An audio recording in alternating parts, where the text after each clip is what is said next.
I had been home for 4 years doing nothing, and I was pretty bored, and I was feeling pretty stagnant, and like I was starting to lack sort of social skills. I'm very solitary, but I hate being lonely. And you can be lonely in a football crowd. That's terrible. I just went through a divorce after 47 years of marriage, and I was feeling really down. I was feeling worthless. At that time, I was looking to get more involved in the community of seniors and dealing especially with elder abuse. I was looking for some new volunteer opportunity, so it just seemed to fit with that time in my life. Maybe I can contribute something to the community. Volunteering is in my blood. You know, I was born a volunteer, I think. I wanted to learn about eldering, about civic engagement, about how to grow old better.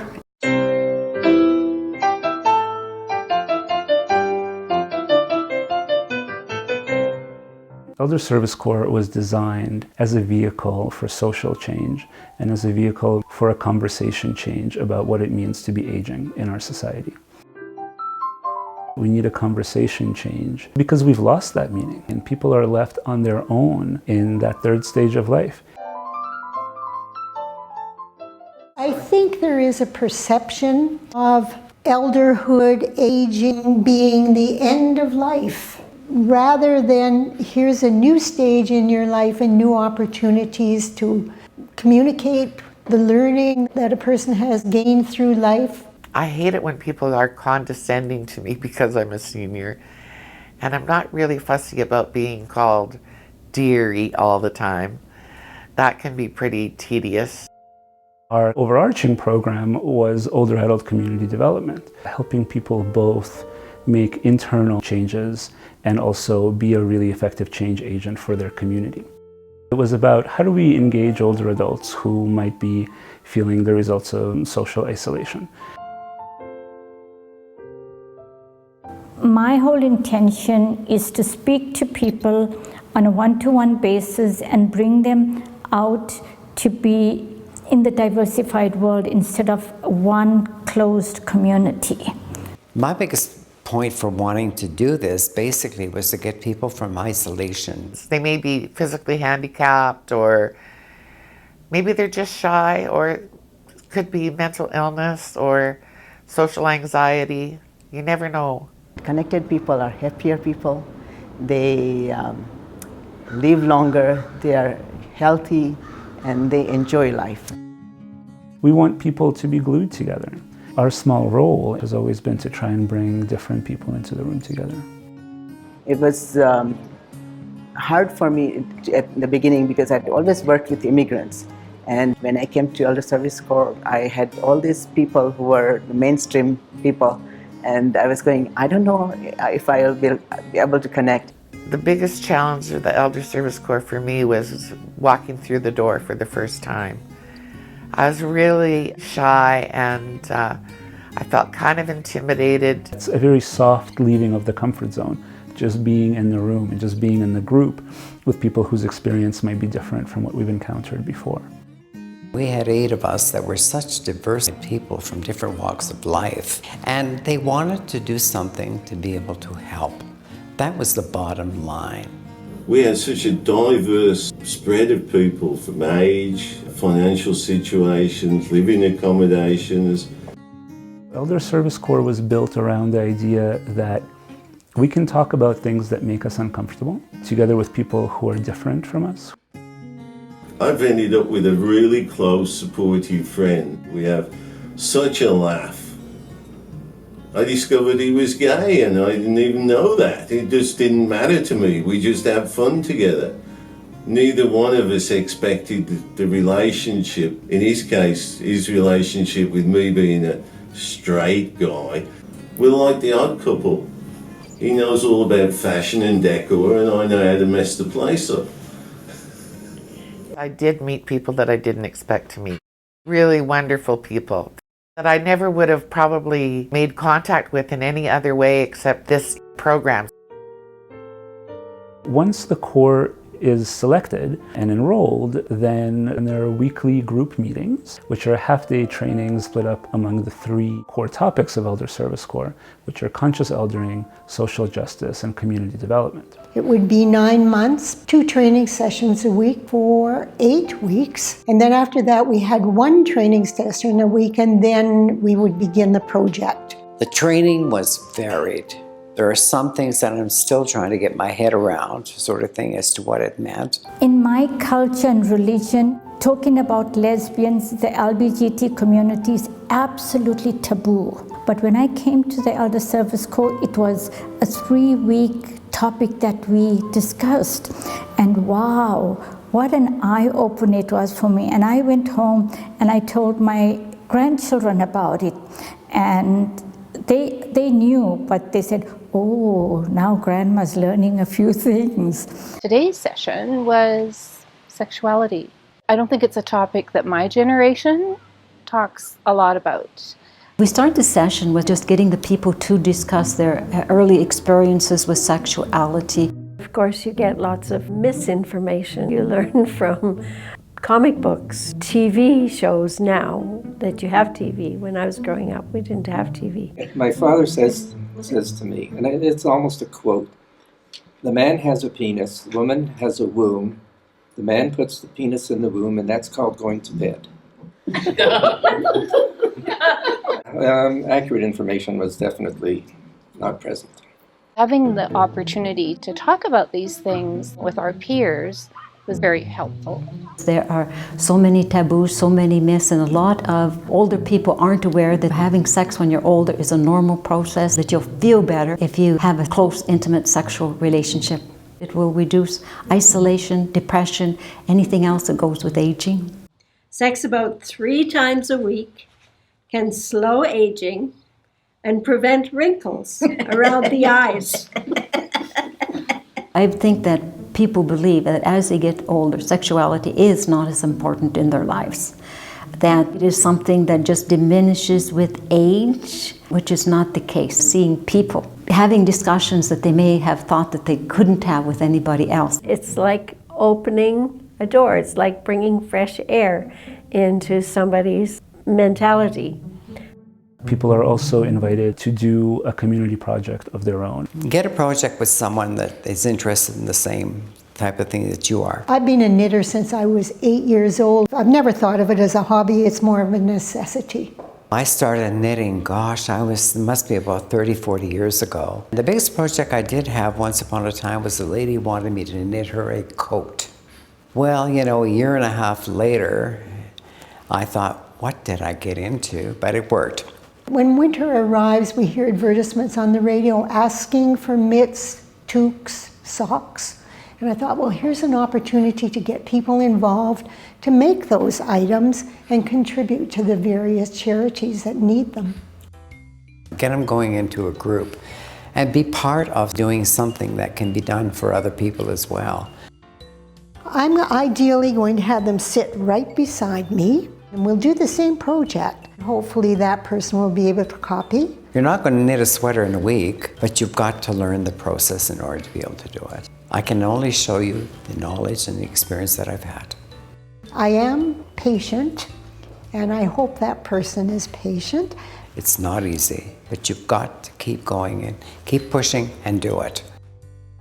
There are only 2 stitches, then it's how you use them. There's unlimited things that you can do. And if you don't master it today, come back next time and we'll carry on. But don't give up. There can't be anything better than the positive feedback of creating something that's useful to someone else. You're never too old to do that. If I can give back to my community, even if it's just one person, then it's worth all the training that I'm doing. It's been about 35 years that I've been painting. Well, I won't call myself an art teacher. I would call myself an art organizer. I love getting people together to do things, and this was one of my projects. All I said was, we're having a potluck picnic today, and I told everybody to bring whatever they want, and we'll have a great time together. What I want to teach them is everything about art. So this time around, I brought all the equipment with me and let them paint. So you just have to judge what you like, right? It's all about what you like. It's your choice. So I find that everybody is so happy because they have achieved something, a piece of artwork that they will say, I made it. The coffee group started initially with Tim Hortons Timbits and coffee. Our intention was to bring the seniors out of their room to the lobby so we could sit and chat and have coffee and make them feel not so lonely.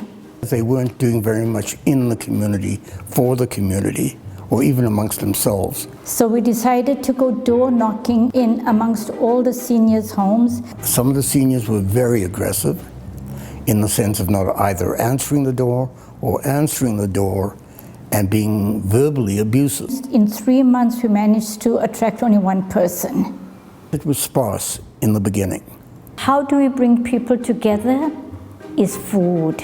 Because we were not getting too much success in the seniors' homes to bring people out of their rooms.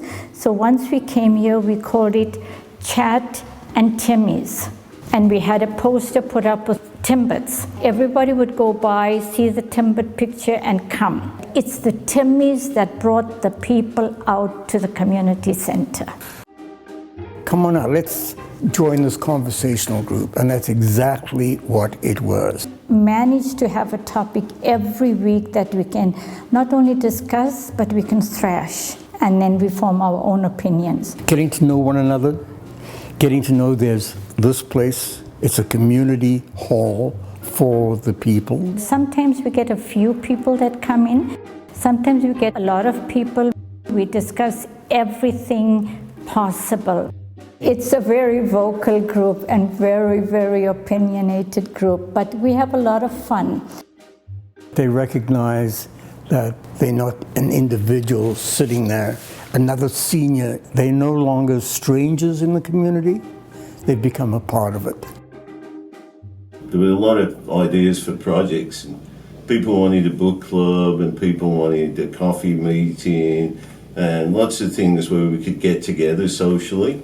A couple of us were sort of isolated and stuck at home. If they wanted to get together for a coffee, they would have to book transportation 2 days in advance. I'm quite restricted in my mobility. I can only walk about half a block. If you're at home at 9 o'clock at night and you think, oh, I wouldn't mind meeting somebody for a coffee, well, you'd have to have done that 2 days ago. So not very spontaneous. Stephen thought it would be a great idea if we could have a online chat room so that people could get together when they couldn't get out. We could create a secure group on Facebook. Log on to your computer and then find your Facebook page, log on to the Facebook Cyber Cafe site, and then we can chat from there. Anybody in the group who can't sleep, like me, can go on and just announce to anybody else, are you on, can you sleep? And we can chat about anything. It's extended the realm of a lot of things for people that are confined and isolated to a small apartment. My experience has been that almost everyone who completes a cycle thinks about it and talks about it as a transformational experience in their life. We ourselves are developing some things that come out that we don't even know we have. Oh my goodness, did I learn a lot about my beliefs, about behaviors that I engaged in that I wasn't aware of, my relationships with others and how I built relationships. So a lot of self-learning. It brought me out of the dumps, talking to people the same age as I was. It connected me. It brought my self-worth back. Elder Service Corps brought me back to where I felt normal again, where I felt comfortable being around people and ready to make contacts with the outside world. There was a bond that developed that will never be broken. Towards the end, I connected with everybody and it was so much fun. There were some things that came out sometimes that we killed ourselves laughing. Still, you know, unrepeatable. We'll just leave it as that. Yeah, there was a lot of fun. By the end of it, the kind of learnings that happen in the trainings and the learnings that happen through activating those trainings in the community can be really integrated so that when they're done with Elder Service Corps, they really feel armed and prepared in a new way to go and to continue to carry out the work of the community. When you join the Elder Service Corps as a group of totally unknown strangers from different parts of the city, how are we going to develop a community spirit when we're all living in different communities? But then you begin to realise that the 10 of you getting together, or whatever the size of your group is, that's your initial community. And once you build that to a strong position, it's easy to transplant the community ideas to other people in other areas. It's made me more positive about what I would like to do, what legacy I would like to leave behind in my own small community. It made me realize that we can connect with anybody we want to and do service for the whole community that way. Honestly, it just made me a new person because I was ready to conquer the world after that. One of the explicit goals of Elder Service Corps has been the ongoing engagement and connection to community and contribution of Corps members past their Corps year cycle. The more you become involved in a community, the more you want to spread your wings. Deals for Wheels was a project put together by the City of Calgary community social worker, an agency called Linkages, and myself and one other person who had been through the Elder Service Corps program to help people with bicycles, walkers, and scooters so that they could get out of their apartments and get some work done on this equipment. It's very difficult for some of us seniors, myself included, to get this service that I got today. I had my bike inspected for safety. I purchased a horn. They've checked my brakes for me. I try to ride my bike every day. I fell in love with it when I saw it. And as you can see, I'm wearing purple hair to match the bike. I'm French. I like bright colors. Having a scooter has given me a whole new outlook on life. I can travel. I could take the bus and the C train. I had the tiller adjusted, my seat adjusted, and I had air put in my tires. We had refreshments there for everybody, water, soft drinks, coffee. So a lot of people just got out and visited with other people. It was really nice to see all those people out getting something done. When I am riding my bike, all the old memories come back. My first CCM bike that my father bought me, a lot of memories, a lot of memories. The longer it goes, the more I'm continually reminded and inspired by the kinds of positive impact that older adults can have on their own lives and the lives of others like them, and broadly in their communities. One of the things we want to do is work with young people. The younger generation realize that we older adults are not, useless people who don't know much about life. A lot of teenagers are having problems because they have no role models. So we're an Elder Service Corps that can do that. We learn from each other. It's such a wonderful connection. I think we might shift a bit of mind thinking about what old people can do. I don't think there's an age limit on doing anything, to be honest with you. None of us think we're old. We're way too childish in all the fun we have. I hate the word older. I'm not old. I'm an elder. An elder who is respected and who is worthwhile. I am experienced, and I have something I can share with you.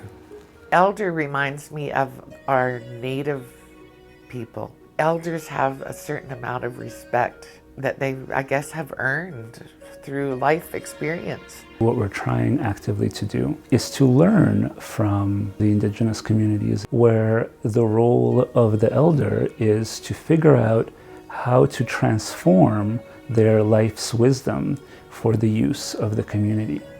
And the community's role is to listen. The best thing about being old is the experience you have.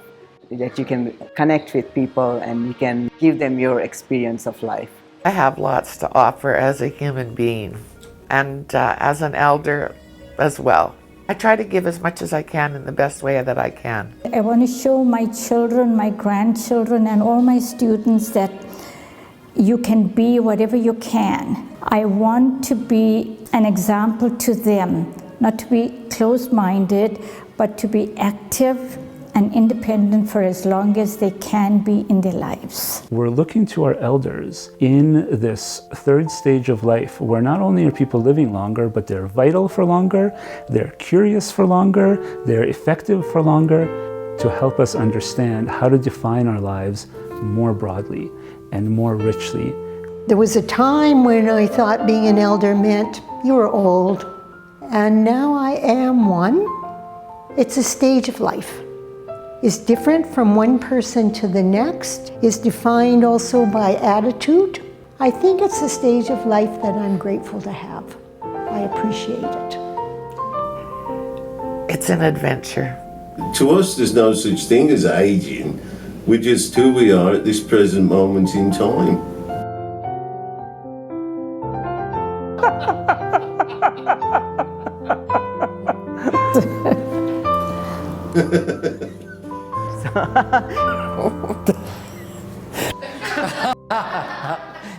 I don't think I have anything more to add.